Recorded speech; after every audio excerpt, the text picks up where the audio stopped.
We all make mistakes in life, like the time you returned your ex because you thought things would be different this time. Although most people make these harmless mistakes, if they keep doing it, they will spend the rest of their lives living in financial mediocrity. Today, we'll discuss what the money mistake is and how to avoid it so that it doesn't hinder your progress. But before we get deeper, if you are new to this channel, hit the subscribe button and the notification bell so you don't miss any of our videos. So without further ado, let's get started. If your parents ever offered you any financial guidance, it was probably to put money in savings. You see, if you're anything like me, your parents probably weren't exactly flush with cash when you were a kid. As a result, they had to be diligent in their savings efforts if they wanted to have even a remote chance of owning a dollar. While my parents didn't teach me how to start a business or how to negotiate a salary, they did repeatedly emphasize the value of saving to me.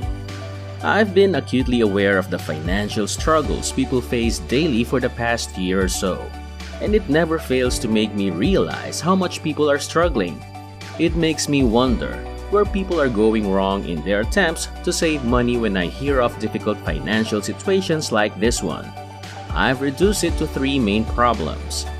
First of all, there are a ton of people in today's society who lack the self-control and discipline necessary to resist any temptation to spend money. They might need to shop to get out of a bad relationship if they are in one. If they don't arrive at work every week in a brand new suit, they might feel insecure. The issue is that a lot of people are spending money much more quickly than it is coming in. And as a result, we obtain those dismal statistics I was just discussing. You already know that excessive spending harms your finances, but what I'm about to say might make you pay attention. My controversial stance is that, in my opinion, people who routinely save too much money are no better than those who have a habit of overspending. I'm aware of your thoughts at this point. Why is it bad to save too much? And let me tell you, it has a lot of problems. So many people cash five-figure checks every month and leave the money to squander in their Bank of America accounts that I can't even begin to count them. Acting in this manner is equivalent to purchasing fresh fruit from a farmer's market and letting it spoil because you left it outside in the sun. The third and final excuse for why people don't save money is that they simply don't earn enough to do so. Yes, this situation exists, and it's partly because the federal minimum wage in America hasn't increased in over 10 years. Over 1 million Americans are currently making the $7.25 federal minimum wage. Additionally, it will be difficult to even meet your basic needs when you are receiving $500 paychecks every 2 weeks. You may be wondering at this point how much money you should save. I've warned you that using credit to save all of your money is extremely risky and that working for a minimum wage is equivalent to dying. You may have learned from your research that you should set aside 10% of your income for savings.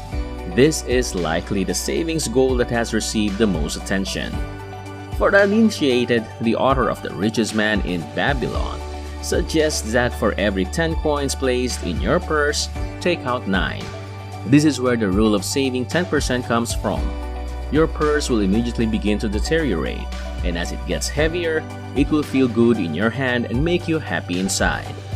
Simply put, make sure you set aside money for yourself so that your bank account keeps increasing each month. That seems like a good idea, right? Sure. If you haven't saved a dime since, it sounds fantastic. However, this is terrible advice to follow for those of us who consistently save and aim to produce financial results that are above average. The 10% savings rule doesn't work for people who adhere to it for three main reasons. Each one prevents you from making the financial progress you deserve and want. The 10% rule should not be used in the first place because it gives you a false sense of accomplishment that will ultimately harm you. If you take the advice to save 10% of your income and do so, you should congratulate yourself and carry on with your day. Too many people fall victim to general saving wisdom and fail to give their actions in later life any real thought. For instance, even if you save 10% of your income, that 10% will not be as effective on a $3,000 monthly income as you might think. The second problem with the 10% rule is that it gives you little chance to even scratch the surface of your most ambitious financial objectives. You might be thinking, $750,000? That's a lot of money. But will $780,000 only be worth $290,000 after inflation in 40 years? And I think we can all agree that anywhere in the Western world, retiring on $300,000 would be very difficult. Therefore, as we begin to crunch the numbers, the logic behind saving 10% of your income begins to crumble. You'll be okay if you make $50,000 per month and put $5,000 into investments. What if I told you that setting aside 10% of your income prevents you from earning more money? Do you still have your focus? Now, keep in mind that this delusion of accomplishment also kills any motivation you may have to increase your income. You'll default to telling yourself that 10% of your income is sufficient because that's the advice that has been whispered in your ear, rather than striving to push your savings and investing limits. However, as I just mentioned, if you're not currently making a high income, you'll need to be motivated to do so if you don't want to work until you're in adult diapers. Therefore, by adhering to the conventional wisdom to save 10%, you're probably stifling your desire to earn more money. The only way the average income earner can accumulate sufficient future wealth is to save 50% of their income. And as you can now see, these can have very negative long-term effects on your financial well-being. Even though I'm aware that some people probably just had their windpipes constricted when I said 50%, please bear with me because what I'm about to say is for your good. Let's think about the investing example I mentioned earlier. If you earn $3,000 per month and save 10%, your investment is only $300. Under the same circumstances, at a 7% rate of return, you would instead be contributing $500 per month if you were saving and investing 50% of your income. You will then have slightly less than $4 million, which is a much more manageable sum with which to retire. This illustration should help to highlight the significance of a high savings rate. The next query is, however, how the hell can you accomplish it? Not to worry. I also know the answer to that query. Reviewing every expense is the first step to achieving this lofty savings rate. Start by listing your monthly expenses in order of largest to smallest. Then ask yourself if each expense is necessary, and if so, how it might be possible to reduce it.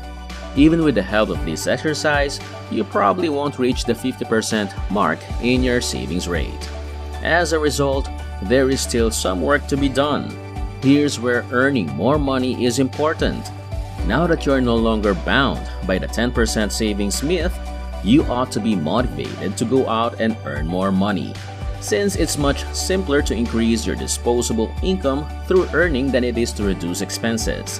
I can attest from personal experience that freelancing, which I teach others how to do, was my key to achieving a 50% savings rate. I advise people to gradually and methodically increase their savings rate. Recall that each of us has a minimum amount of monthly expenses that we must cover.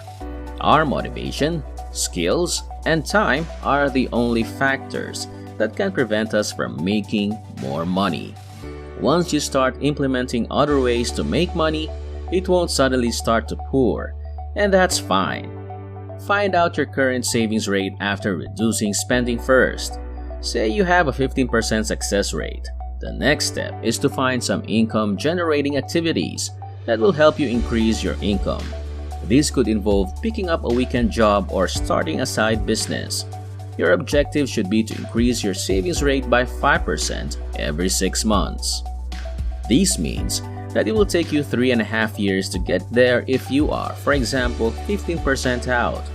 Although this may seem like a long time to some, reaching a 50% savings rate is not an easy task, so there is no need to put yourself under undue stress in the process. Having said that, nothing is preventing you from accelerating this procedure. Scaling up your savings rate to 50% may happen sooner than you anticipate if your side hustle allows you to increase your monthly income from $4,000 to $5,000. One crucial word of caution is that you need to avoid lifestyle inflation as your income increases. There will be a temptation to spend some of the extra money, but if you're serious about saving 50% of your income and achieving greater financial success than 95% of other people will ever, you must resist the urge to spend whenever it strikes. Therefore, saving 10% of your income is a mistake you should avoid making, even though general financial advice has its place.